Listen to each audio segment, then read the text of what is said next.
social media ang nangyari sa isang accommodation sa Riyadh, Saudi Arabia. Dahil isang malaking sorpresa ang bumungad sa mga kasama nito sa flat nang maaktuhan nilang may kasamang ibang lahi ang kasama nila sa bahay na OFW. Ayon nga sa salaysay ng mga nakasaksi, ang kanilang room or accommodation ay exclusive lamang sa mga babae. Kaya naman laking gulat nila nang may makita silang lalaking ibang lahi sa loob ng kanilang kwarto. Nagsimula nga ang komosyon sa pagitan ng mga OFW matapos nilang sitahin ang maling gawain ni Kabayan. At para sa actual video ng nasabing pangyayari, panuorin natin ang video na to. Tatawag ako ng Tumawag ka, pulis. Yala, call police. okay, ha? Hide and post me. Ako ba sinaktan niya? Nakikipag-usap ako mayos? Sino? Ibang lahi yan. She first. Sinaktan niya si Bella, kinakausap lang. Sinaktan niya. Oh? Nakiusap ako sa'yo. Diba pinaalis? Yun ang hirap. Ate Cora, halika muna. Kasi nakikiusap Hindi, ba't kasi nananakit? Nananakit ka kasi. Huwag kang magbidyo-bidyo kasi. Ako. Sige na, tama na. Nakikipag-usap ako, tinulak niya ako. Tamo dumudugo yung nakikipag-usap ng maayos. Sabi ko Tumakas na ako sa trabaho. Mainit, nananakit siya. Wala lang yan. Tama na nga ay mag-usap kayo. Di ba sabi ko sa'yo mag-usap kayo? Huwag niya kausapin to. Huwag niyang anuhan yung Wala ka kasi sinabi na. Iba yung kasama mo. Kaya naman kayo kay Kuya Mon, uy. Huwag mo kasi kailangan buhay ko. Hindi ko pinapakailangan ng buhay mo. Wala Pero, kang kailangan. Pero iba yan. Bago yan. Hindi ka sa bahay. Uy, hindi. Sinaktan mo ako? Nakikipag-usap Huwag mo akong duduruin. Ay, sabukan mo. Sabukan mo. Sabukan mo akong batuhin. Stop. Pinipigilan kita. mo ako kay Jeff. Nitong nakaraang araw nga lamang ay nag-live si Kabong Concha at isang kababayan natin sa Riyadh, Saudi Arabia ang nag-share ng isang insidente na nangyari sa kanilang accommodation. At detalyadong isinalaysay nga ni Kabayan kung ano ang nangyari nung mga oras na iyon. At narito nga ang buong panayam ni Kabong Concha sa nasabing kabayan. Meron po nangyari sa isang accommodation sa Riyadh. Kausap ko po ngayon ang ilang Pilipina na may nangyari sa kanilang accommodation.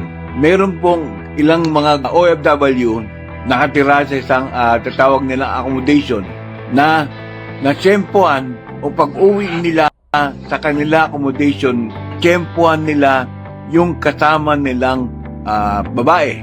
Nasa accommodation, may kasamang ibang lahi. Isko. Nagulat sila na nandoon sa loob ng bahay ang ibang lahi. Kaya nagkaroon ng komosyon, nagkagulo, hanggang sa tumakbo na yung babae kasama ang ibang lahi dahil nga magkatawag na ng pulis sana. Pero sa nangyari ay may nangyari nga na yung natakot yung babae.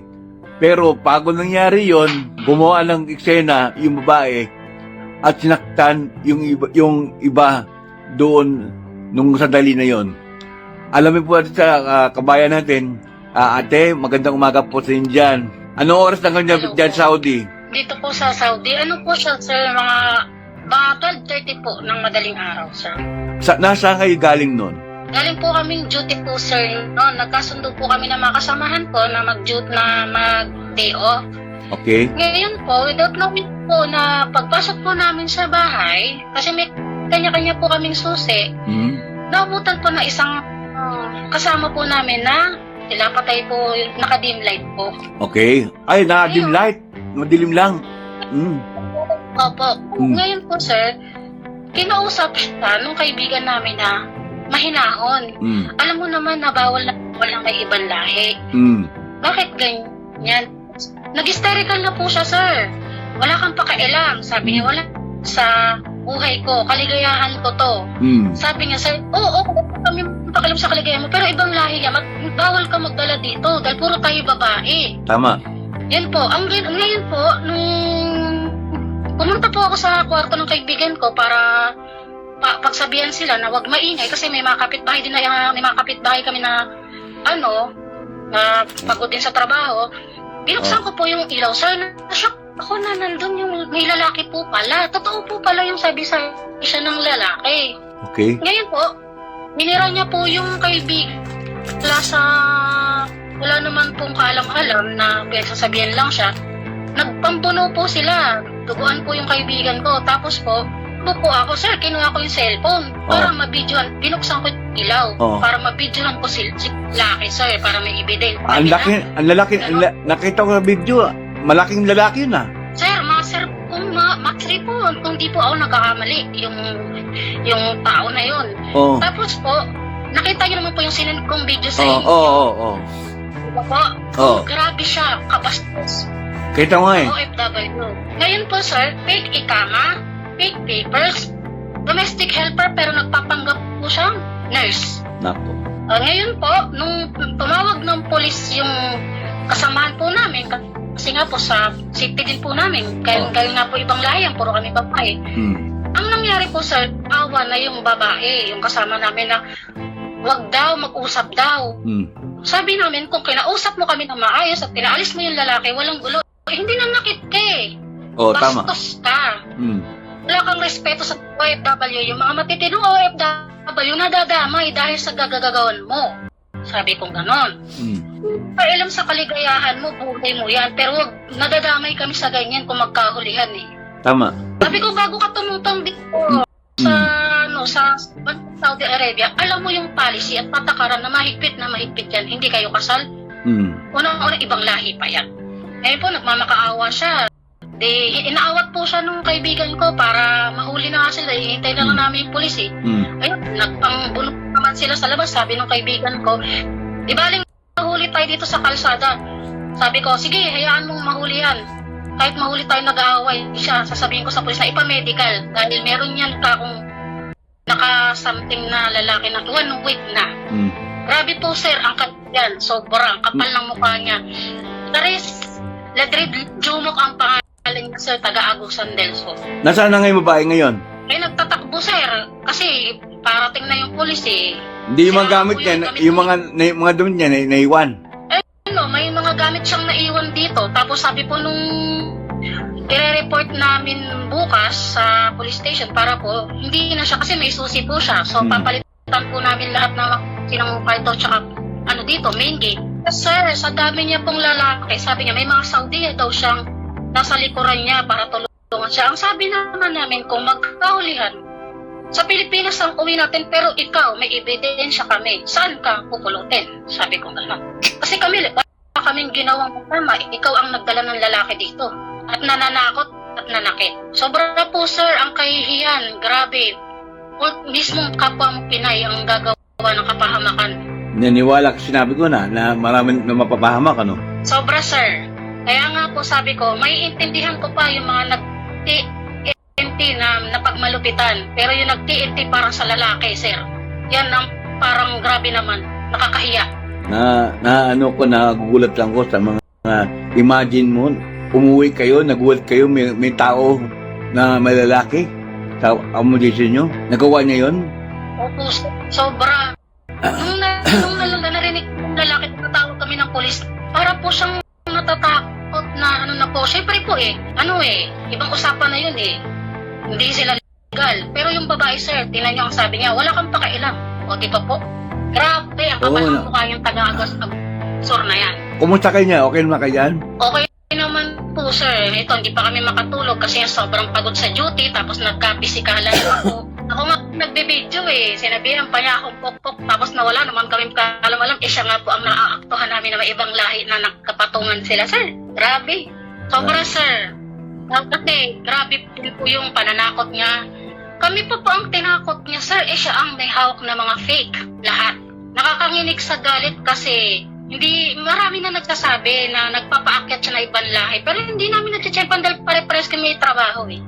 Sabi ko kung sino pa yung takas, nagdadala ng lalaki, at siya pa ang may ganang manakit, sir. Di po ba? Ayan, ayan, narinig nyo mga kababayan ko. Yung mga sinasabi ko sa inyo, ang kababayan natin, isang accommodation sa Riyadh, nakagulo. Dahil yung isa sa kanila, nagdala ng lalaki. Masre daw ata, mukhang isturang masre. Ang laki, nakita ko video eh.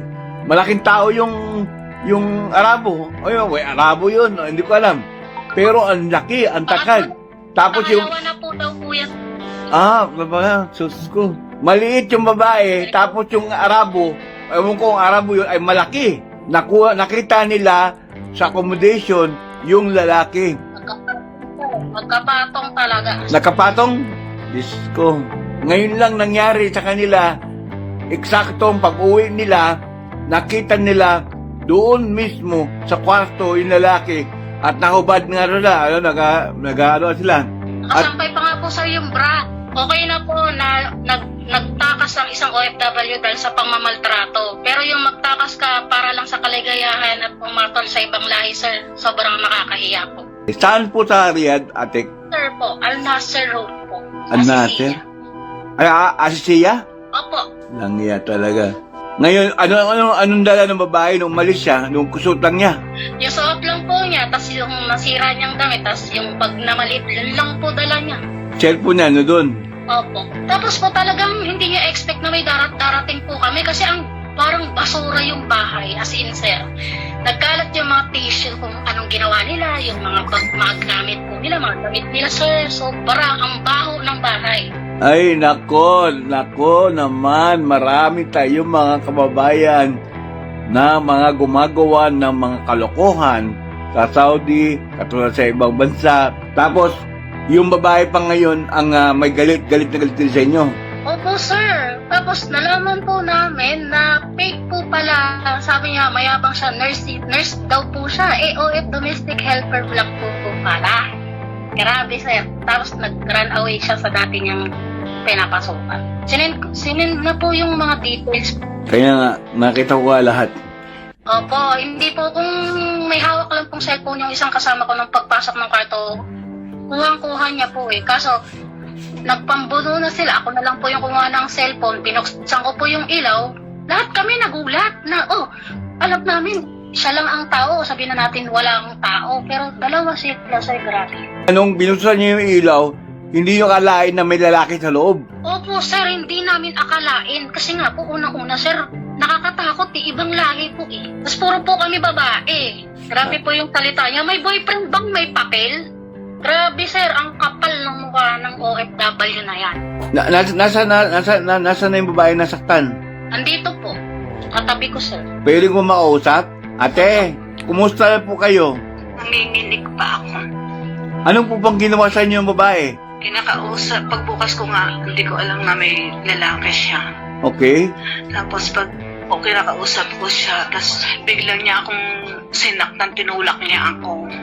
Ayun, nagkabang-abot na kami ng away. Tapos yung lalaki, hindi ko kilala, ibang lahi. Sabi ko, trespassing yan, bakit ibang lahi yung ibang lahi na naman yung dala mo?